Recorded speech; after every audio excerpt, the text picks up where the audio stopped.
All right, can we cool it a little bit with the super fights for a second? I know I sound like a buzzkill in saying this, but why are we potentially getting Islam Makhachev versus Alexander Volkanovski? Who asked for this fight? Why are we getting this fight? There is literally zero storyline behind this fight. No bad blood, neither is totally cleaned out their division, no score to settle. It's just kind of there. Now the fight might be fine. It might end up being a great fight, especially on paper. It's a lot of fun to break down. But personally, and call me old-fashioned for this, but I prefer champions to stay in their weight divisions and for super fights to sort of produce themselves when the timing is right for them. Now there's two super fights I want to look at in particular as a model example of what a super fight should be, in my opinion. So the first one is George St. Pierre versus BJ Penn 2. Now if you go back to that fight, that was in January of 2009. BJ Penn had been the lightweight champion for less than a year, but he had previously held the welterweight belt. So it made total sense for him to go back up to welterweight, where he had previously held a title and challenge for that belt once again.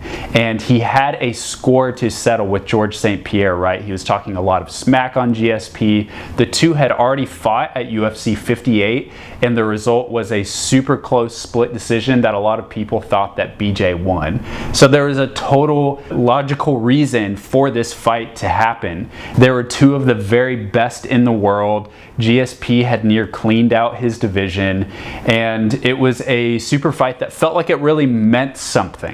The other one that I want to shift our focus to never actually happened, but it was on the table for a long time until it no longer became relevant anymore. And that one was George St. Pierre and Anderson Silva. Now that fight at the time when it was being battered around, the fans urgently wanted that fight because it was a fight between number 1 and number 2 in the world, pound for pound. And both guys had cleaned out their divisions. You know, we're talking about, when was this, like 2011, 2012, and the fight just made a lot of sense. There had never been a super fight of that magnitude where we truly got to see number 1 and number 2 fight each other. And what was even better is they're only one weight class away, so it was totally possible for it to happen.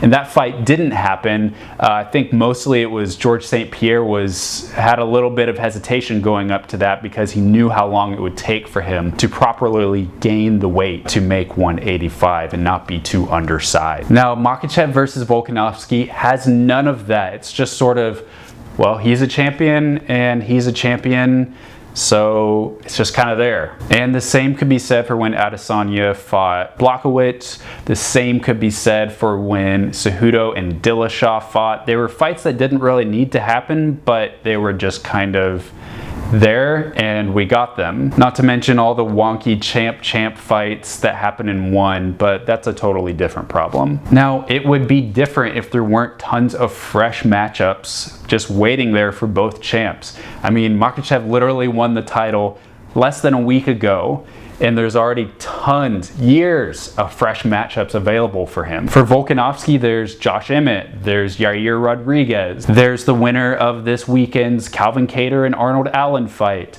And once all those are done, we've got guys like Movsar Evloev, we've got Bryce Mitchell, we've got Ilia Topuria. Those guys may be ready for a title shot. So there's no end clearly in sight for featherweight. It's still a very healthy division that's far from cleaned out. So why are these two fighting? Every time a champ fight happens, it totally mucks up the rest of their divisions. It creates interim titles, it creates log jams.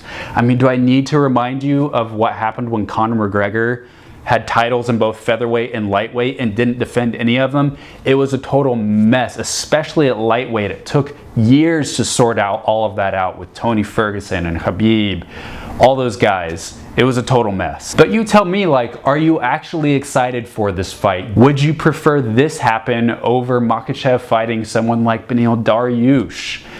Do you really want to see an interim title created between Josh Emmett and Yair Rodriguez? I know I don't, but let me know why you would rather see the super fight happen at UFC 284 in Perth.